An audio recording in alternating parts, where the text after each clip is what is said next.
Do you want to read more this year? If the answer is yes, let's create a goal that's not only realistic, but is also achievable. So come on. So first things first, this is a video about planning to read more this year. So the number one step for us to succeed is, you've guessed it, it's to plan. So planning our reading goals for the year is not just about knowing what to read, it's knowing how much you actually want to read. Now, I think in this part of the planning, it's very important, personally, I think anyway, that we are absolutely honest with ourselves. We need to differentiate and we need to understand that there is a difference between how much we want to read and how much we can actually read. Say, for example, for myself, I would really love to read 100 books a year, but realistically, I know that's not achievable. So I'm not going to set myself to read 100 books a year because that is just creating stress for myself, and I know that I want to achieve this goal. So let's not set up a goal that's not achievable for us. But we do have to be very honest with ourselves. It's not saying if you read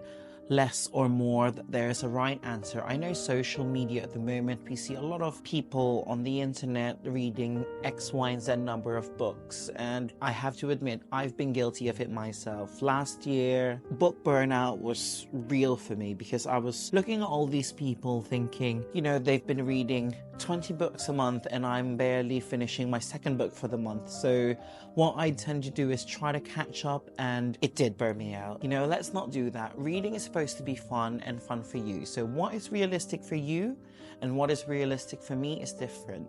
So we just have to sit down and think, okay, how much do you actually read? If you have no idea where to start, a good starting point is looking at the year in itself. So say, for example, if you want to read a book a month, so your reading goal would be 12 in a year. Simple. If you think 12 a year is a bit too much, you can go down. If you want to go 6 books in a year, so that's a book every 2 months.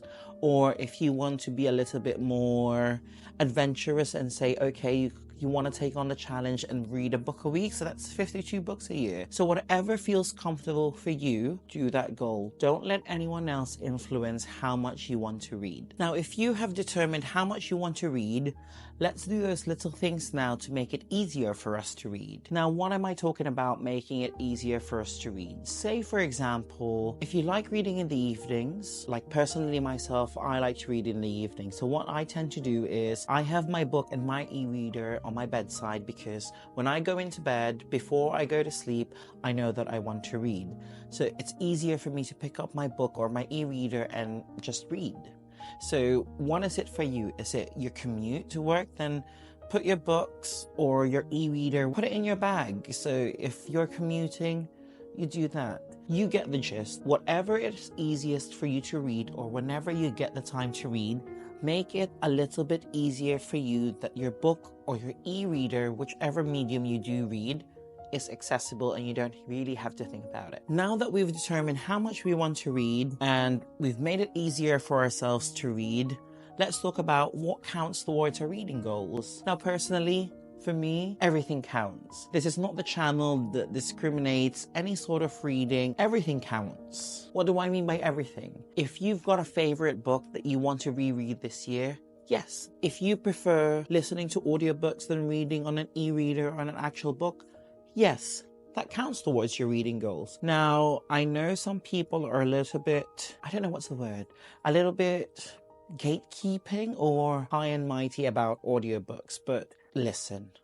Some people will argue that it's not reading because you're listening. What works for you works for you. Never pay them the mind. You know, let's stop with all the this counts, this doesn't count. Who's to determine what counts and what not? As I've mentioned earlier, this is your goal. Don't let anybody else tell you what counts and what doesn't. Don't let anyone take that fun away from you. Hey, if you're listening to an audiobook compared to someone who doesn't, you're doing more than them. Like the other day, just sharing a story, one of my friends went to me, well, audiobook is for someone who's a bit lazy to read, right? And I went, no, not really. But the funny thing is, because this person doesn't even read. So I'm laughing to myself because I'm like, you're commenting on how I like to read or how I like to listen, if we're being so pedantic about it. But you don't read yourself. So, you know what I mean? Personally, actually, I do like to immersively read. Now, if you're not familiar with immersive reading, it's actually reading the book and listening to the audiobook at the same time. That just, if you haven't tried it, try it. And it's so magical, I can't even begin to describe. The first time I did it, my mind was blown.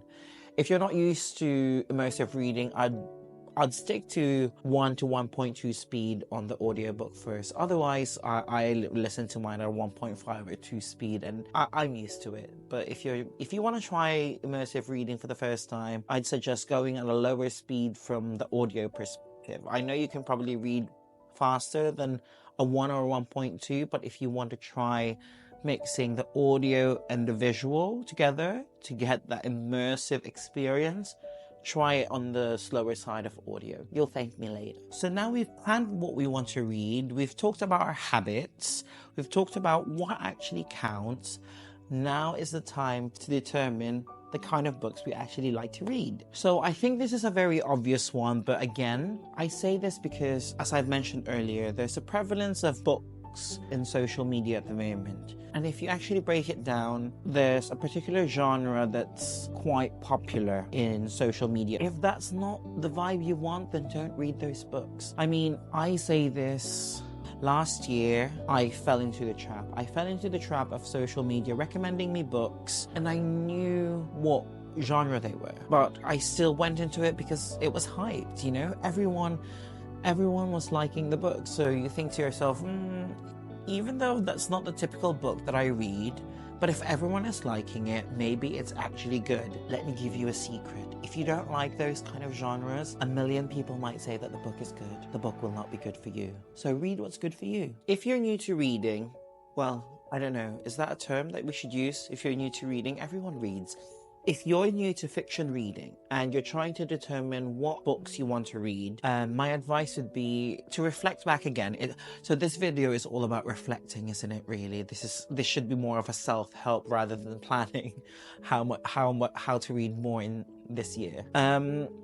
But if you're new to fiction reading, what books would be best suited for you is actually reflect back and think of your favorite films. If you like Lord of the Rings, Harry Potter, then you'd like fantasy. If you like a little bit of a chick flick, then you'd probably like romance. And if you like slasher films, you'd probably like slasher genre. So it's kind of like correlated, really. I mean, it's just a little bit different because it's the imagination is all you. Now I'm teaching everyone how to suck eggs, but start with that, you know, don't make it complicated. If you don't like chick flick, then don't read a romance book. And if you don't like horror, then don't read horror books, even if it's popular. And if you don't like fantasy, then don't read fantasy. It's as easy as ABC. And for the more advanced reader out there, read more than one book at a time. Sometimes we read one book and you might not be in the mood for that kind of genre, or the story is not really pulling you along, and you tend to just not read because you don't want to read that book. You think you have to finish it. But then if you're reading more than one book at a time, if this book is not really, you're not really in the mood for one kind of book, then read the other. If it's a genre related, if you're reading 2 fantasy books and you're not really in the mood for fantasy, then don't read 2 fantasy at the same time. Mix it up, mix and match. And another thing, I think I'm saying this to myself more than anything, is be brave enough to not finish a book. Yes, so I said it last year that I would like to DNF more books. I read books that I really didn't enjoy, but I finished it. I don't know why. This year I've already read one book that I didn't really enjoy, but I didn't put it down. But it is a message to everyone out there and to myself. You know, reading is supposed to be enjoyable. If you're not enjoying it, don't be scared to not finish that book. Don't feel guilty, because I personally feel guilty. Because as I've mentioned, you know, this is the author's passion. They've spent loads of time writing this piece. And for you not to like it, I don't know, I just feel like it's a little bit insulting if you don't finish it. But then the author doesn't know. The author doesn't know if you don't finish the book. So do yourself a favor, and if you're not enjoying a book, put it down. If you don't completely want to DNF it, maybe come back to it later, but don't just keep on reading for the sake of finishing that book, because it doesn't end well for anyone. After you read the book, you don't want to read any other book because you think, oh my god, this was such a chore that I want to take a break from reading. Don't do that.